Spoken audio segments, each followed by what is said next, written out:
The times are changing, the grass is greening, the days are getting longer. That means golf season is upon us. With April approaching, the Saturday scrambles at Sayre will give way to Thursday nights. Tournament season will also fill the calendar in April, starting with the two-man alumni scramble and ending with the second annual four-man known as the Bob at the end of the month. Slots are filling up fast, so get your team in today by contacting Sayre National at 580-928-9046. Come enjoy the atmosphere at Sayre National, Western Oklahoma's most inclusive club.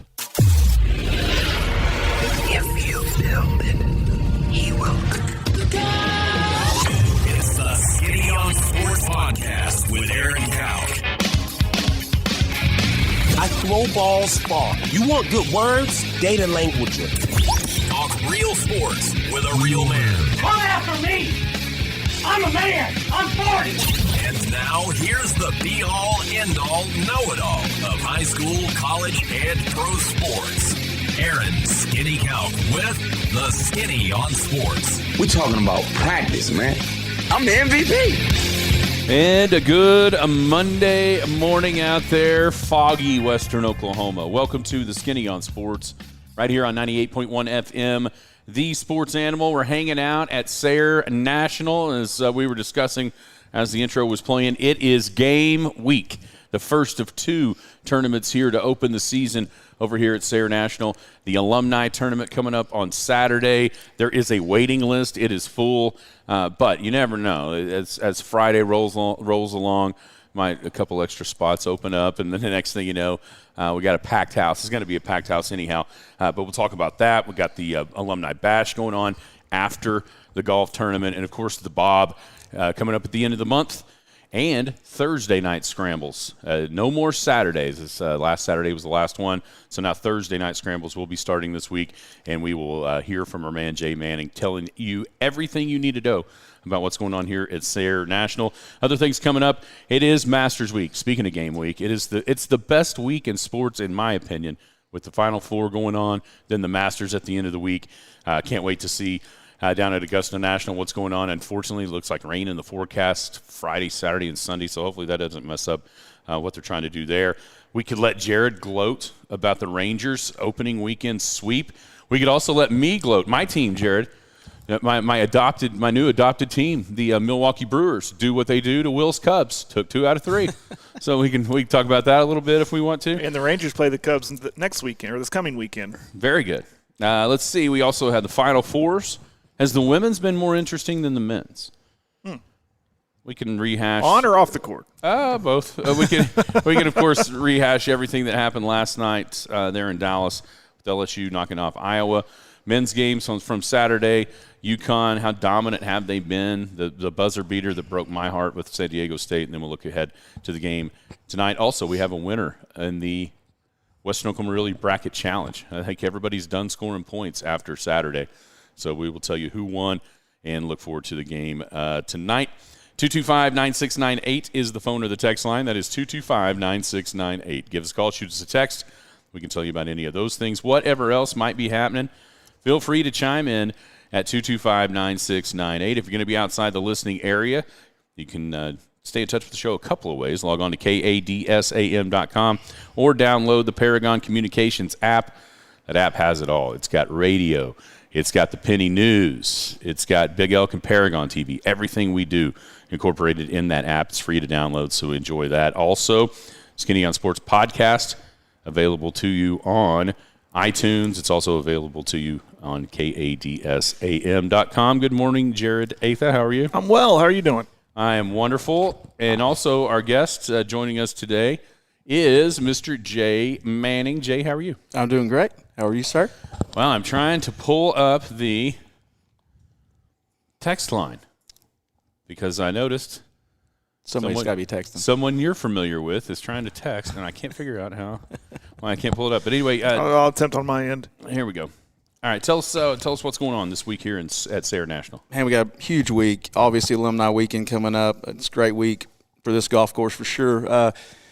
A lot of things. Man, we've got I know Friday night is going to be the start of it. Of course, actually Thursday night is the scramble, first Thursday night scramble. Very excited about that. Always enjoy those. That'll be a good kickoff to Alumni Weekend. Friday, Man, it's we're gonna have a horse race Friday evening. It's gonna start around 5:30-ish. We're gonna do something a little different this year. Hopefully, the weather is gonna be beautiful. Gonna do that, and then of course we're gonna have some music out here Friday night.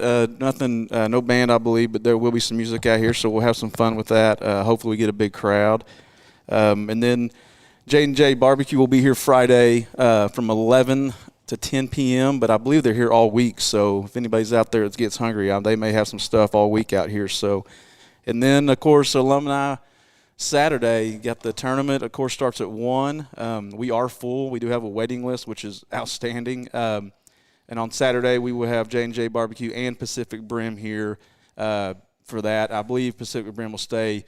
They stay a little longer usually on Saturday night to help us, with a late crowd. But and then the band starts at 8 on Saturday, and it's gonna be a great weekend. I can't wait for it. Yeah, Dean Jackson Band will be here 8 o'clock normally till midnight. About midnight-ish, yeah. And then the party will still go a little longer than that. But yeah, Dean Jackson will be here. Yeah, like I said, they always keep us going. So yeah, it's gonna be a great week.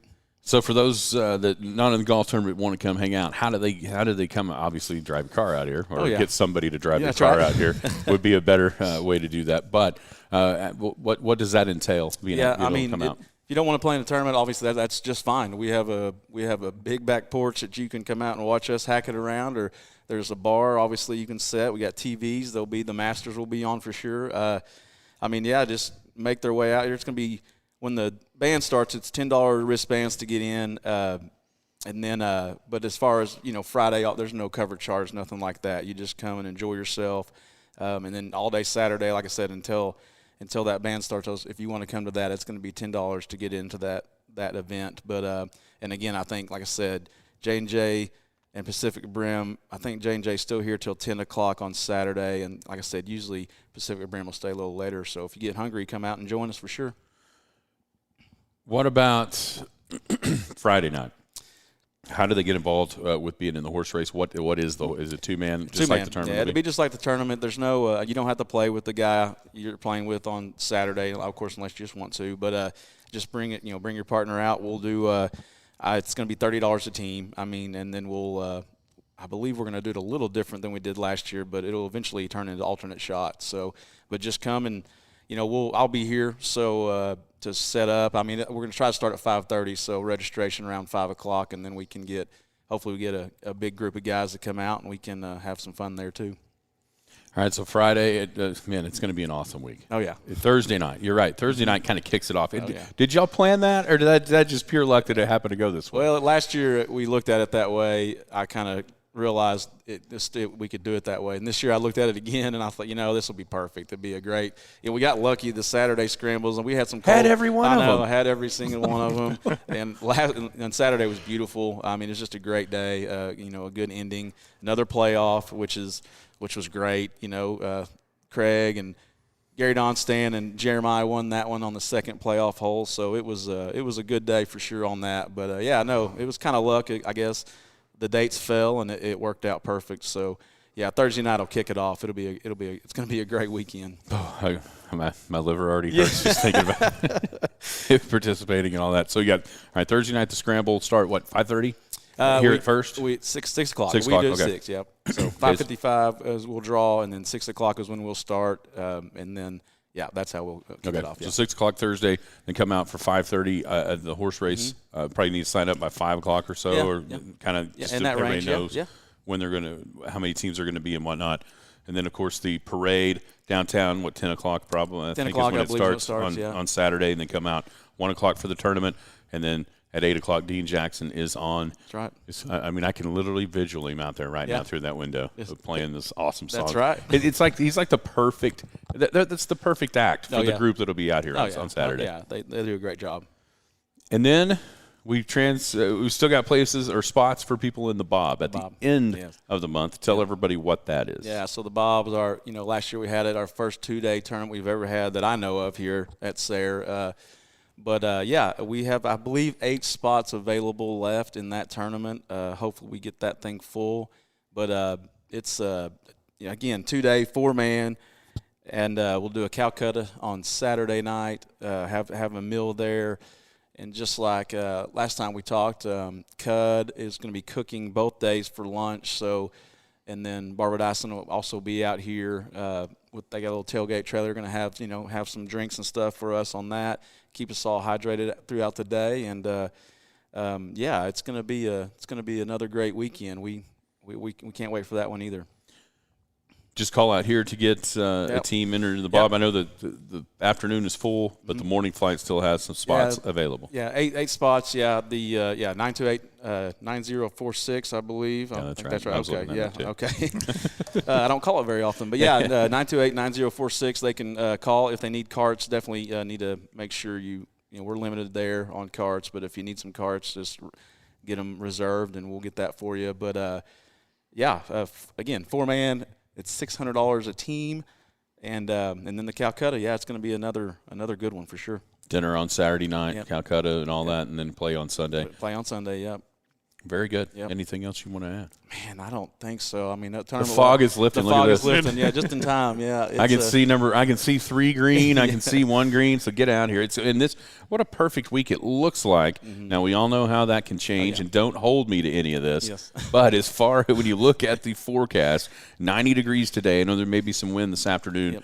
Yep. Then tomorrow, windy but warm and 86. By the weekend, you got 67 on Thursday, 71 Friday, 75 on Saturday, and those little squiggly lines for wind aren't there. Yeah, I know. At least right now. Knock on wood. Yeah, Alumni Weekend always makes me nervous, but man, you just never know, right? No, but we're excited. The course is gonna be looking good, and we're very excited for it. Yeah, it's amazing how much greener it is just this week because it's been a little bit warmer than it was even last week, and we noticed it starting to be green last week. Yeah, just looking at it compared to last week, I don't remember it being this green. We've been here every Monday since when? It's awesome to see the transformation going from the brown to the green, and you're right, the course looks amazing. One last thing that we hadn't really talked about with you. Yeah.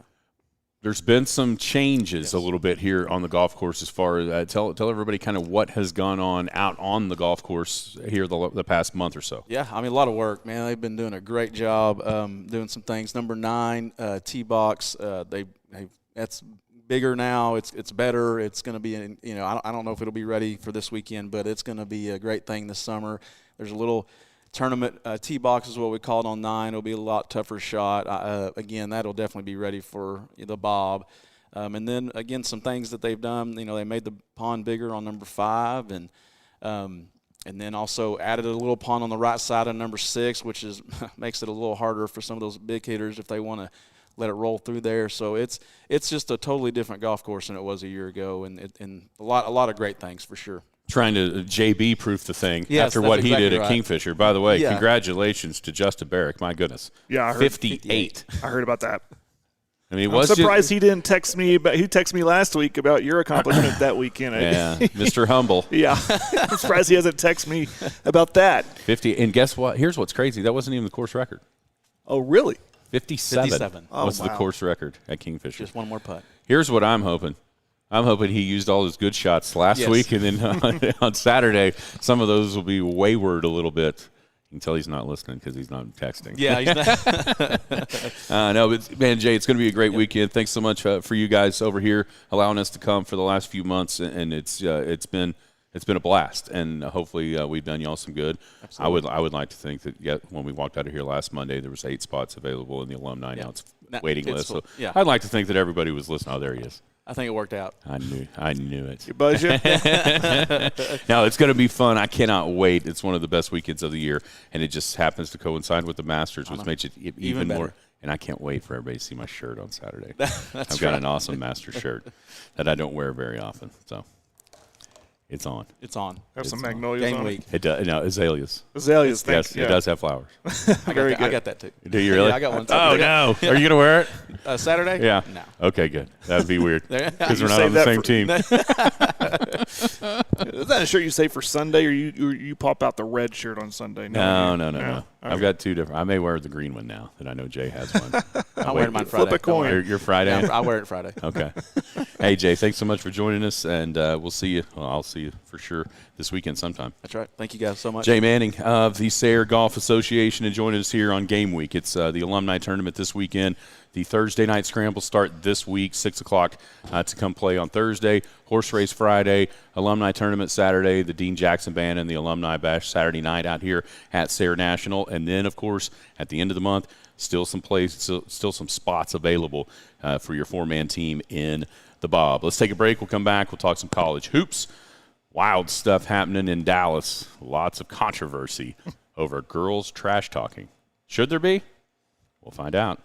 Skinny on Sports right here from Sayre National, 98.1 FM, the sports animal. Are you looking for a place to watch the excitement of March Madness? Maybe a spot to enjoy the final round of the Masters? Or do you need a venue to hold an alumni get-together? The clubhouse at Sayre National is your spot. Maybe you just need a spot to relax after a round of golf. The sports bar at Sayre National is the place with huge TVs and plenty of cold beverages to turn those bogeys on the course into birdies afterward. Don't forget the banquet room can hold a lot of folks with access to the sports bar as well. Come enjoy the atmosphere at Sayre National, Western Oklahoma's most inclusive club. The Skinny on Sports. This is one of the most awesome experiences of my life because I'm getting in trouble right now. I can't believe it. Welcome back, Skinny on Sports, 98.1 FM, the sports animal, hanging out at Sayre National.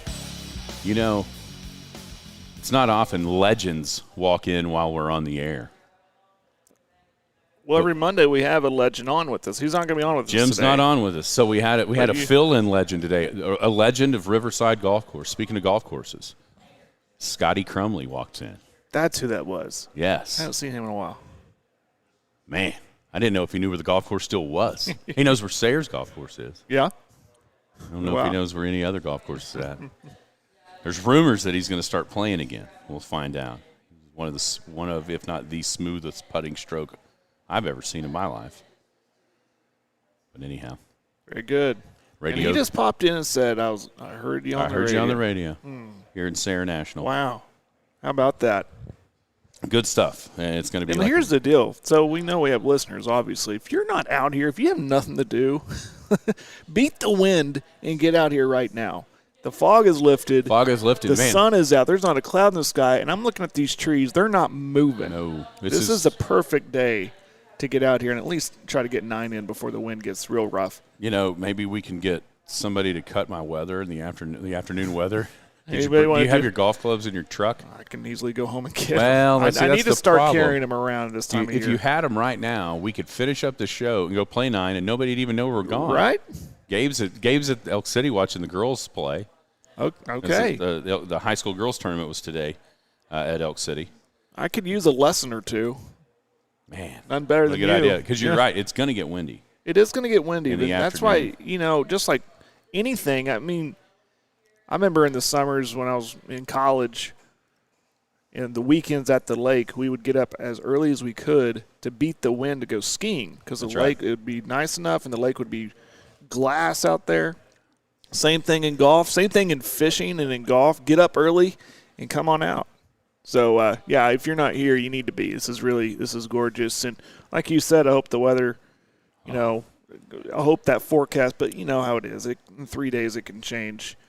But it looks like this weekend, this Easter weekend, this alumni weekend here in Sayre, looks like it's going to be gorgeous. So take advantage of it.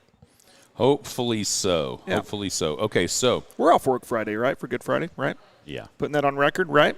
Yeah. We are recording this. Yeah, we are Yeah. off. Are we? I guess you can be if you want to be. I don't know. How most Fridays go at the office. So everyone's off at noon anyway. When I'm not there. Oh, well, just planting that. Yeah, when I rolled in about 4:15 last Friday, it was like, are we open? Well, you know where I was? It was a ghost town. You know where I was? Where were you? I was at the expo doing some final touches. Oh, that's right. I hung out. At the expo. It was a good expo. There was a lot of foot traffic. This is the most I've seen since pre-COVID.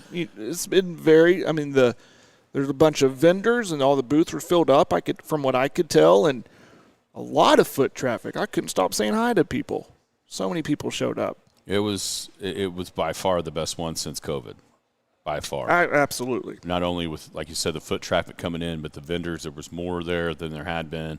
It was great, a great weekend there to open up the month of April. Did you buy anything? I did not. Man, here's not the deal. Even jerky, nothing. Your new idea served two purposes. As far as, since we are a radio station, to actually, do radio while we're there. Right. I mean, I wonder if rocket science. I wonder why so much foot traffic came in. So anyhow, but that did two things. One, had to stay there. It kept you busy. Sure. Because those breaks were coming every 15 minutes or so, and it would just seem like bam, bam, bam. So it made the time go by faster. Did it not make you feel like the day went by faster? Way faster. But two, because of the job that we had, which was kind of engineering the thing, you didn't really have time to walk around. Right. Because about the time I would think, okay, all right, how long? I've just got like 6 minutes. I would set an alarm on my phone, and I would make a lap. I've only been able to make like 2 laps, but I did purchase something that I hope pays off. What was it? It was a raffle ticket to that tailgate trailer. See, I saw Mr. Connor and asked him, because I was quizzing you, and he told me there's 150 tickets is what they're going to sell. Okay. And because I didn't understand your text when you said maybe early, what that meant was if they sell 150, they'll draw. That's what I was saying. Otherwise, it's like May 9th, I think, is when the scheduled date is. And I got some bad information yesterday. I was told, looks like they're going to draw today. So I immediately text Jeff. I said, do you have any tickets left? Said, oh, yeah. So I bought one yesterday thinking, I got to get my name in the hopper on this one. And then I come to find out, no, they're not drawing. What I got the information was they were hoping. They were hoping well, to be able to. Yeah, but it was the barbecue cook-off thing. I just got some wires crossed on that. Ooh, but I don't know who won, but I wish I had been a judge on that one. Did you get to taste any? Mm-mm. Oh, we got to taste just a did? little bit right before you got there. I had a bite of a brisket burn in. Oh, my goodness. Did you get any of that food truck, that free food truck food we got? I did not. Oh, I had the nachos next door. Okay. At the smoke. Yeah, the food truck's great idea. You had a bunch of options of food. We had one of the food trucks come and give us a gift card, and we on Saturday had lunch on them. It was great. They had like a ribeye sandwich. No. I didn't know if I could say that. No, it's being taken care of. It's Jimmy. Not like somebody. It wasn't charity, Jimmy. You're getting paid, man. I thought I had time, and I didn't have the cash on me, and I thought I had time, and then I thought, they're going to draw today, so he helped me out. But I'm good for it, Jimmy. Good night. I thought Put somebody me on spot on air like that. I thought maybe one of your loyal Canute listeners bought you a ticket. No. I didn't know it was just Jimmy. No, it was just Jimmy, coworker helping out a coworker. I'm going to get him back. Good night. All right, so we have the Final Four. The men's final is tonight with Connecticut versus San Diego State. And guess what? I'm going to watch. You know why? Because my wife said I'm watching it tonight. Oh, okay. It was weird. It was last night. She's like, okay, we're going to cook some burgers tomorrow, and you're going to watch the game. What game? The final game. Like, kudos to you, my lovely wife, making my plans for me like that. I love it. Normally when I get plans made for me, they're not quite that good. I know. That's why I was kind of, really? Well, I guess we're cooking burgers and watching the game. All right, so we'll start with Saturday, just go in chronological order to last night. The first game Saturday, Florida Atlantic and San Diego State, maybe the most random game of all time in the Final Four, right up there with VCU and Wichita State from like 2011. Right. But you had or Butler and VCU, or there's been some random ones. This turned out to be one of the best games of the tournament, and probably Lamont Butler for sure put his name up there with some of the all-time shots in the history of the Final Four. Do you know how many times the Final Four has had a true buzzer beater? Well, admittedly, I heard you say it. Was it 5? This was the 5th one. Yeah. Can you think of any? Oh, nah. Well, the Villanova. Chris Jenkins. The winner for Villanova. That's the only one that recently comes to mind. Name the others for me. Okay, so Jerome Whitehead in 1977 for Marquette. Would have never known that. I don't know that one either. Maybe the most famous play in the history of college basketball, 1983 North Carolina State. Low Charles, of course, was a buzzer beater on the dunk to win there in the pit in Albuquerque. You mentioned Chris Jenkins of Villanova, and then also one that wasn't in the final, just a couple of years ago, Jalen Suggs from just inside half court for Gonzaga to beat UCLA. Oh, It was the first 4 true buzzer beaters. Lamont Butler joins them for San Diego State. If that was a Coach Pat trivia question and people to name him, I bet you a lot of people would name Leitner, but that didn't happen in a Final Four. That was exactly Elite Eight, right? And that may be the most famous shot in the history of the tournament. And it wasn't, like you said, a Final Four because of who it was and what it and who it was for. But it was I'm not going to call it a great game, but it was a great finish, right? Because Florida Atlantic up 14 with like 12 minutes to go. They go through a 6-something minute stretch of not scoring. They went like 9 minutes without a field goal. And it wasn't necessarily because San Diego State was playing great defense and San Diego State was charging back. Heck, it took them 12 minutes just to get back to even. They were bricking free throws, but getting what was it, 3, 4, maybe even 5 times? San Diego State missed a free throw and got the offensive rebound. You don't see that in a season almost, much less in a 3-minute stretch. But San Diego State did it. They did what they do. They played great defense. They rebounded the heck out of the ball. They were tough, and eventually they finally made a shot to win the game and go to the finals for the first time in school history. It was a fun game. I was actually in the Paycom Center watching that. Went to a concert on Saturday, and they had that on in the bar, all of TVs. So we got in there early and had a few drinks watching that game and watching that final. In that entire Paycom Center, you heard, whoa! It was kind of a cool feeling. But, just watching them chip away and come back. And I thought, well, if it's going to be a game between those two, we were kind of like, what? This is what we're getting? Really? Okay. Feels like a preseason tournament, not the Final Four. But to give us entertainment like that wasn't a blowout either way. I was good with either team winning it because they're both underdogs tonight. Or either one was going to be an underdog tonight. So I was good with whoever won it. I didn't have any skin in the game like you do. Or kind of like you do. Oh my gosh! Yeah. So with FAU, I was in a drawing pre-tournament, just a blind draw, and my men's teams that I drew out at the time, I was like, oh well, this is a wasted $100. It was Florida Atlantic and Miami. And it turned out they both cashed a ticket to get to the Final Four. But then you I wasn't even invested until last weekend. And then it gets to the Elite Eight and you're one game away. Then all of a sudden you get really invested in, okay, get there. And they did. And then I was driving back from the Expo because the game was about at halftime when we got done Saturday. Yeah. Or right there close. And so I was driving back, got home, and it was, like about to the 10-minute mark maybe. And it was but the lead had already shrunk. Like I was driving while Florida Atlantic was building that giant lead, but then also beginning to lose that giant lead. And so, you get to watch like the last 8 minutes and all those offensive rebounds on missed free throws. I was just going crazy. And then I realized after the shot went in, San Diego State did not have a lead in the second half with time on the clock.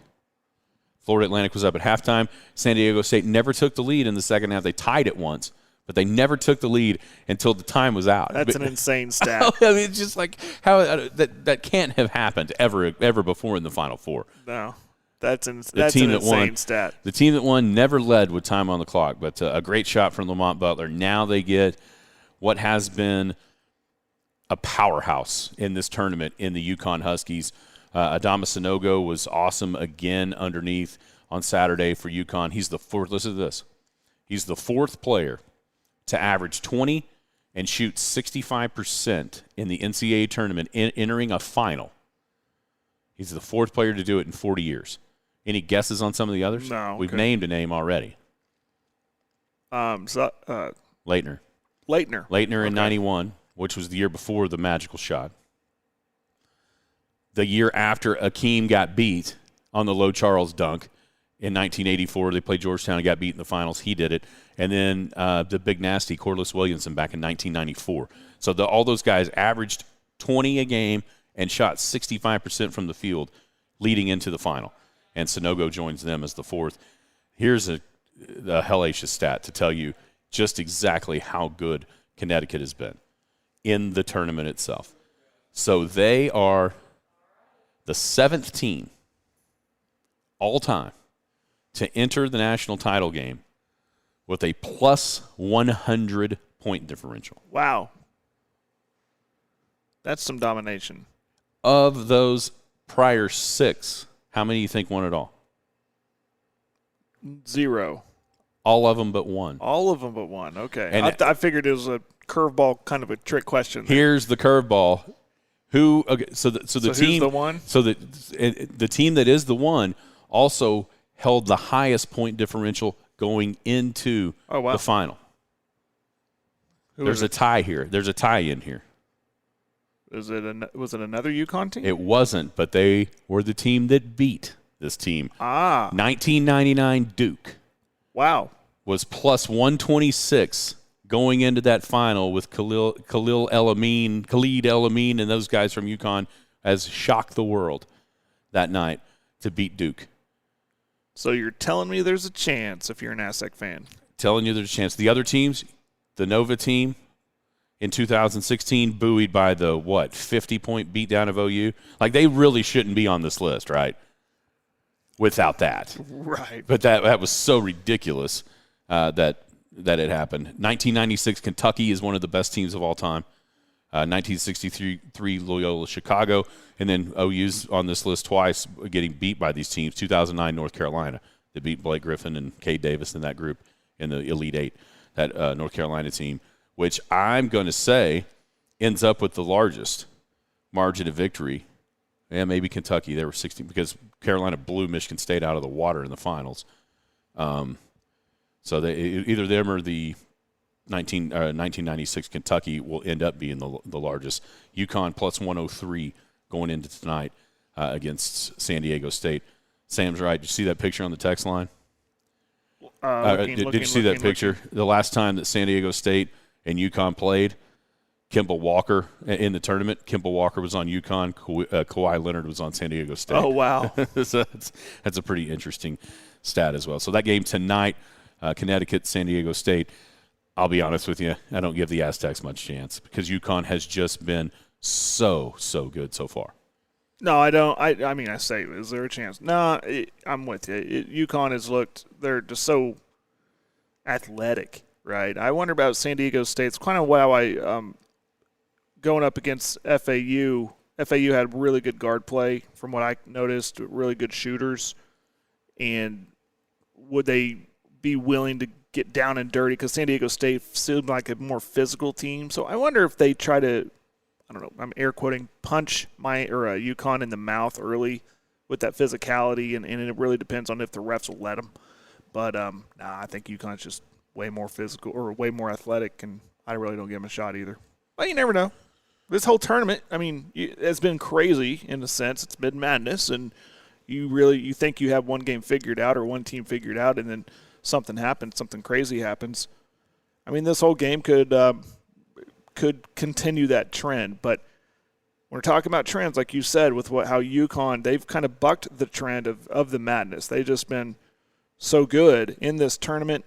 Hard to see the latter happen. It seems like that they are going to continue that. Are they going to get as much credit as they should if they win this? Because of the way that the bracket fell? Well, maybe yes or no. I don't even know if it's the way the bracket fell. It's the way the era of college basketball is right now. I don't think anybody – that's going to be the question, if it was anybody in the final. Because they're in the final because they are good in the NIL or they're good in the transfer portal. And it's just kind of this era of who just got hot in March. They should get credit, but I don't know. What do you think? Do you think it'll be not an asterisk, but like, well, that was the time when? But I'm not familiar with UConn. Did they go to the portal extensively to get one guy? Just really one guy. So this is really a program that was built through recruiting. I respect that. I mean, that out of everything I just said about NIL and transfer portal, and if they can win it by recruiting and going that route, maybe they could say, kind of like how you feel about football, recruiting still matters. Oh, yeah. They're an interesting case because on the text line, when is UConn going to be considered a blue blood? Or not? I don't think most people do. I mean, when we rattle off blue bloods, We don't. Connecticut never comes in the conversation. Now, but if someone said UConn, I'd immediately go men's basketball. Actually, I'd go women's basketball first. Yeah, but think about this. Scott's right. They can go 5-0 in the finals tonight. They're 4-0 previous. They won in '99, upsetting Duke. They won in 2004, that Final Four that had OSU and Georgia Tech. Then they win in 2011. That kind of a weird tournament. Then they went in 2014, another kind of weird tournament, and now this one. And I wonder if the way that they've done it, with the kind of the weirdness of these last three, they're not getting the credit that they deserve. Because let's be honest, if you go back 25 years since 1999 and on, they are by far and away leading with national titles. 5. Nobody else is there. No, yeah. If they win tonight, nobody else is there. I think there's a couple of things that work for them. One, in that time, if they win tonight, they've won with 3 different coaches. We talk about that with OSU basketball, with OU basketball. UConn, if they win tonight, they have won 3 titles in 25 years, with 5 titles with 3 different coaches. Do you know how many schools, period, have won titles with 3 different coaches? No. 2. And they both start with K. Kentucky and Kansas. They're the only ones to win national titles with 3 different coaches. UConn can do that tonight in 25 years. I've asked that question. You know who they remind me of? Who? Like the UConn program, what it reminds me of? Miami football from the 80s. If you go from like 83 to 2001, yeah, it's kind of it feels like that same kind of burst of brilliance because even in that Miami run, they were great, but then after they got after Dennis Erickson left and with Jimmy's players essentially, then they kind of took a dip, and then Larry Coker, Butch Davis bring them back for that one shining moment, and then they're kind of in UConn. You think about them, yes, they could win 5 titles. They've also only been out of the first weekend in that span once, in the times they didn't win it. Yeah. So that it kind of reminds me of Miami football. And when they're good, they're winning the title good. But it's not that sustained. I think that's why maybe some people don't think of them as that classic blue blood. The span of time with Jim Calhoun getting things started in the 90s and then to now, but then also they're not there every year. It's just kind of a little bit of a roller coaster. But, man, when the roller coaster hits the top, it hits Mount Everest. Right. And it could happen again tonight, and I think most people expect it to happen again tonight with the 5th title. And I brought that up about UConn a couple weekends ago, about, are they is it a program, not a coach's program? A program that relies on a good coach. Just UConn, is that a brand? That's a good question. Are they a blue blood? Because, Duke will be Duke again. They're transitioning with this new coach. They look, do you? They still won the ACC tournament. I don't know. What was Duke basketball before K? There was something there, wasn't there? It certainly wasn't this. It certainly wasn't winning titles like it was with K. Yeah. Like it has been at UConn. That's the impressive thing to me is what happens when Jim Calhoun leaves. Well, then Kevin Ollie takes him to the title. Then it kind of goes through a slump. Now it's back with Danny Hurley. That's it. That's just the ability to be able to do that. I think is something that a lot of places don't have. No. To be able to do that with multiple coaches, and especially in that short amount of time. Well, I tell you what. Let's take a break. We'll come back. We'll get into the women's tournament and all the madness that happened last night. Kim Mulkey, is there a more awful human being? Well, maybe it might be sports. On her team. We'll come back and talk about that. Masters, Thunder, wrapping it up next from Sayre National. It's the Skinny on Sports right here on The Sports Animal. The times are changing. The grass is greening. The days are getting longer. That means golf season is upon us. With April approaching, the Saturday scrambles at Sayre will give way to Thursday nights. Tournament season will also fill the calendar in April, starting with the 2-man alumni scramble and ending with the 2nd annual 4-man known as the Bob at the end of the month. Slots are filling up fast, so get your team in today by contacting Sayre National at 580-928-9046. Come enjoy the atmosphere at Sayre National, Western Oklahoma's most inclusive club. Are you crying? Are you crying? The Skinny on Sports. There's no crying in baseball. Welcome back. Skinny on Sports, 98.1 FM, the sports animal, hanging out here at Sayre National. Don't forget, man, it's going to be an awesome weekend here at Sayre. It's Alumni Weekend, which it is every Easter weekend. But out here at Sayre National, Thursday is the first Thursday night scramble, 6 o'clock start. So get on out here. The Saturday scrambles are over, and what an amazing accomplishment to be able to play every one of those Saturday scrambles since January. Just the weather worked out perfectly in that regard. So we got Thursday night scramble coming up at 6 o'clock. Then the horse race ahead of the alumni tournament on Friday. That's a 5:30 start. So come on out, a two-man horse race ahead of the tournament at 1 o'clock on Saturday. Then you've got 8 o'clock with the Dean Jackson Band and the Alumni Bash. It's 21 and up, $10 wristbands there for the concert, the music. It's a fun time. I've been a part of, been out here for a few of these, and it's an absolute blast. So come on and enjoy Alumni Weekend with everybody out here at Sayre National. All right, Jared. The hottest of hot sports topics today, believe it or not, is the NCAA Women's Finals, in which LSU set a NCAA Women's Tournament final record with 102 points, beating Iowa 102-85. So the Tigers win their first national title as a women's basketball program in Kim Mulkey's second season at the helm of the purple and gold. And quite frankly, when you hear the phrase "act like you've been there before," she had, LSU hadn't.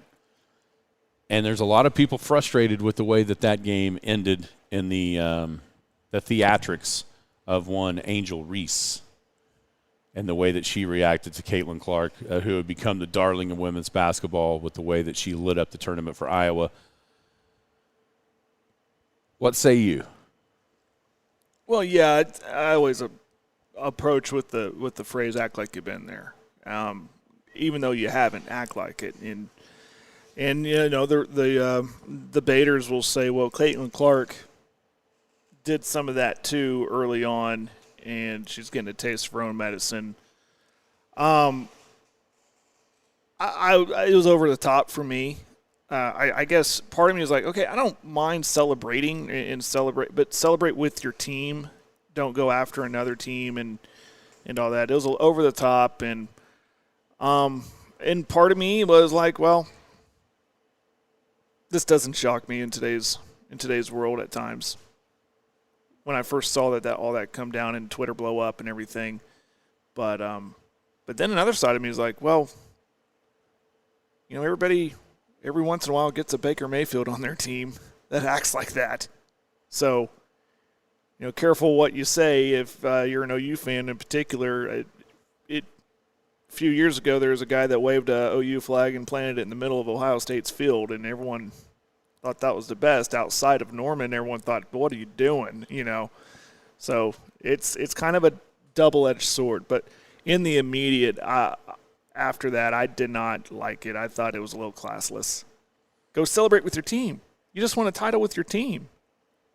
That's all I could think. It was like, just what are you doing? Leave the girl alone. And you said it too off air. Credit Clark. She didn't react to it. She was just trying to walk away from it. And in the end, I think that is what the Angel Reese supporters maybe even most upset about, is that Caitlin Clark didn't react to what was happening to her. And listen, did Clark made the "you can't see me" thing in the Louisville game? We mentioned it with Haley Van Lith. Guess what? They were roommates. They were friends at a time in their life, and she didn't do it in her face. Angel Reese followed Caitlin Clark around the court for 15 seconds, trying to get her attention so that she could see her taunting her. That's the difference. So I don't want to hear that they did the same thing. Right. They made the same motion, but they didn't do the same thing. Right. Yeah.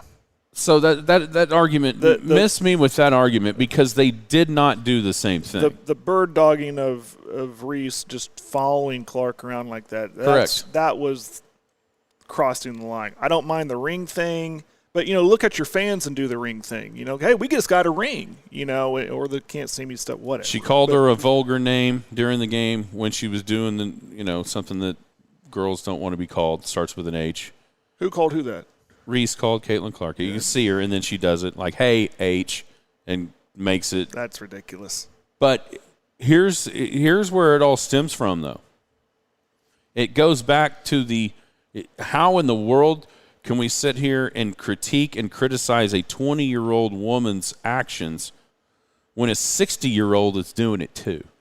And that's the problem. Kim Mulkey, go watch Baylor. This is nothing new. This sort of reaction, this sort of antics, this sort of behavior is nothing new to a Kim Mulkey team. She not only allows it, I think she encourages it. And she encourages it because she does the same damn thing. Yep. From the flashy clothes to the putting hands on refs. She had as much time on the floor as Caitlin Clark did because Clark was in foul trouble. She was on the court the whole time. Right.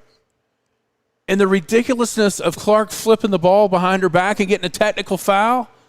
And Kim Mulkey can touch players out there. To touch refs. Touch refs. You got to be kidding me. Slap her hands in their face. Listen, this speaks to a much larger segment of society, what I'm about to say. And if you disagree, that's fine. But did you notice what was being celebrated ahead of that game? The all-woman ref crew. First time in a championship game ever. I didn't even notice that. Here's the problem. They were terrible. Both sides will tell you the refereeing was terrible. That's funny because I see all the tweets about how bad the refs were. I They didn't know it was an terrible. all-women's crew. They I were didn't know terrible. And the problem is they got that job not because they were rewarded for doing a good job. They were rewarded for being something. And that something wasn't the best refs in the tournament. It was a horrific performance by the refs. They were clearly scared to death and intimidated by Kim Mulkey. Kim Mulkey won that game just as much as the players did. Because when you saw the way the thing got called, all of a sudden Iowa's two best players have 4 fouls. It was ridiculous the way that game was called. And it is unfortunately, they didn't deserve to be there. Right. But they were for a different reason. The biggest crime in all of this is the fact that LSU won a title. But everybody is going to go back to this and talk about the post-game reaction, the horrible officiating. Remember, right? It took away from the actual what should be the headline is LSU won the title. But almost the bigger headline or the more flashy headline is Reese did this and Mulkey, and it's kind of I would be a little upset if I'm a Tiger fan. I'm like, God, no one's going to remember this for us winning the title. It's remembering but it's their own fault after the game. I know. My thing is, it's their own fault because for Angel Reese to walk on the set of ESPN and talk about how she was disrespected because Caitlin Clark wouldn't guard a girl from South Carolina, that's basketball. Nobody guards Russell Westbrook either, but we're not seeing him. Oh, that's disrespectful to that. Come on. Right. It just the whole thing was ridiculous, but it speaks to Kim Mulkey as a person, as a coach, all the way down the line. She's always been this way. She's highly regarded as one of the most ridiculous, horrible humans in coaching. I mean, she just is. And as much as people don't like to see, like Gino Auriemma win or the way his old school thoughts are, give me 100 Ginos before I have a half of Kim Mulkey. Yeah. And I guess the worst, maybe I just figured out one of the worst things about OU going to the SEC is you're going to have to see her ridiculous face a couple of times, a couple of times a year. With some of the things she wears, just the whole Kim Mulkey experience as I'm over. Now, let me ask you this. But the final thing about Kim Mulkey, George Schroeder was on with Jim and Al a few days ago, and he works down there in Baylor. He's actually a teacher, kind of like Al is in Norman, and he was on with him. He used to write for USA Today, or still does. Yeah, he did. Or did. Yeah. Very respected writer, and I say respected because a lot of coaches will give him the time and are respectful for him. He said, And he's in Waco, and now they don't like Mulkey anymore, obviously, because she left. But he said she was one of the three, and he wouldn't name the other two, but one of the three I couldn't stand interviewing, just the way she treats people. Mm-hmm. Now, does this help or hurt women's college basketball? Because, there's always a saying, no publicity is bad publicity. Sure, yeah. Does this help or does this hurt? Well, I'll answer the question with the question. Is Reese a senior? Is this it? Or is she back next year? Clark is, right? I'm sure we'll about find out through text message. No, Clark is back. Clark is back. Well, yeah, her name alone will bring up viewership, and in a weird way, it might galvanize a bunch of people to root for her every time she takes the court. That's why I think it helps. I don't think last night doesn't hurt because it gets people talking. We're talking about it. I don't know. We got Joe's on me on the text line. Oh, you're finally talking about women's basketball. Well, it's one of those things that you almost have to talk about. But here's where I think it helps. I think it helps that Clark lost. Because now, let me ask you this. Going into next year, let's say we start at college football. Who is the biggest star in college sports right now? Caleb Williams? I don't know. College sports? I think you can make the argument it's Caitlin Clark. Right now? Yeah. Going into next year. And so I think that's where it definitely is going to help the women's game, that she not only that she's back, but she lost. And so, you're going to see that revenge tour. Gosh, I hope Iowa and LSU play again next year.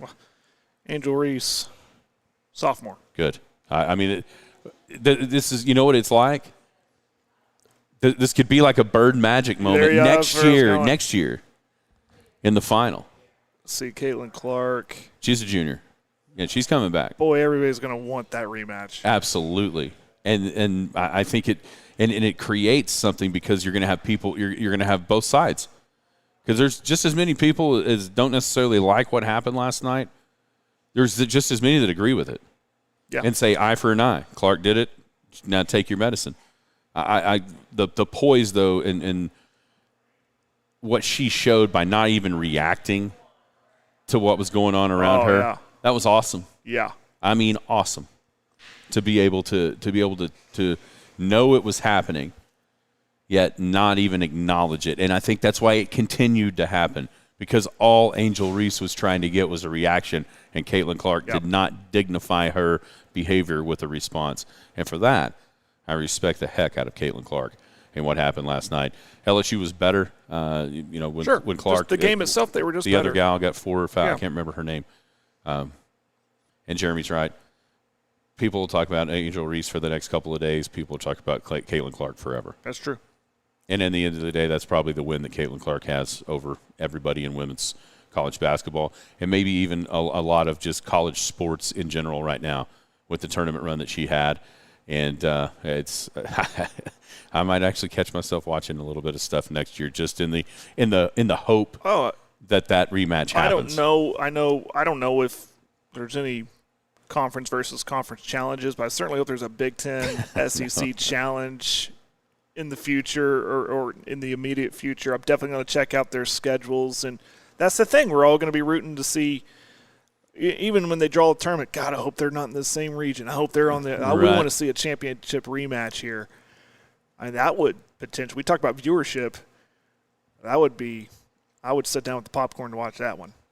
We have a winner in our. And by the way, how about Caitlin Clark beating South Carolina? I watched that. I had that on.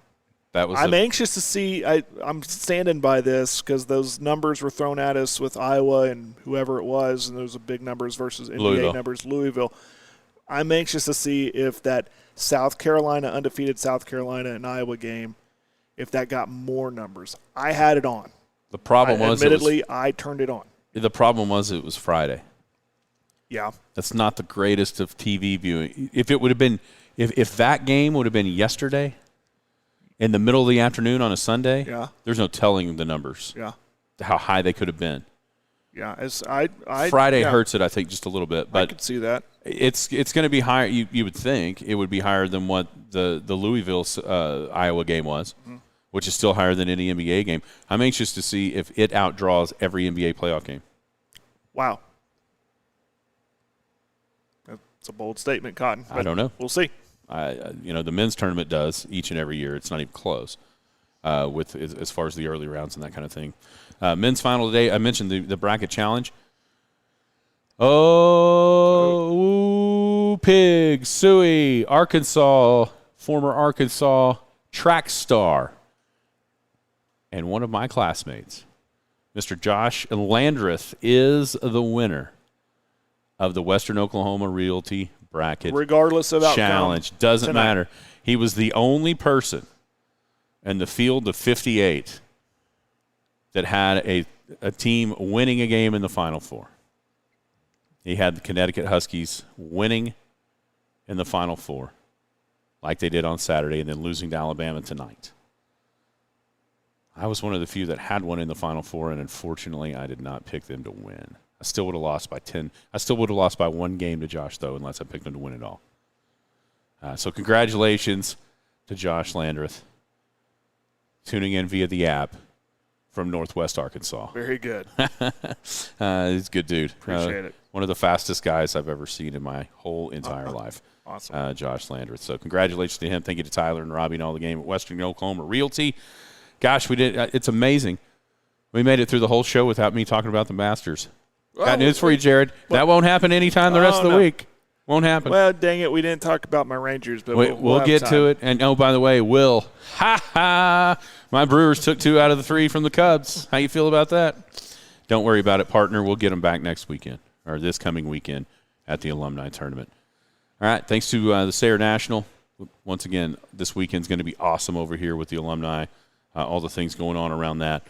So everybody – we'll have fun here at Sayre National. I've counted about 10 people come in to play golf. Well, all it took was the fog to go away because it's gorgeous outside. And maybe the power of radio. Well, of course, the power of radio. There's no doubt about that.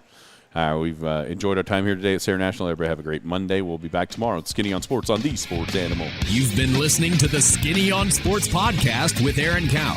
Be sure to hit that subscribe button to get alerts of when the latest podcast is available. Thanks for listening. That ball is blistered to right. Way back.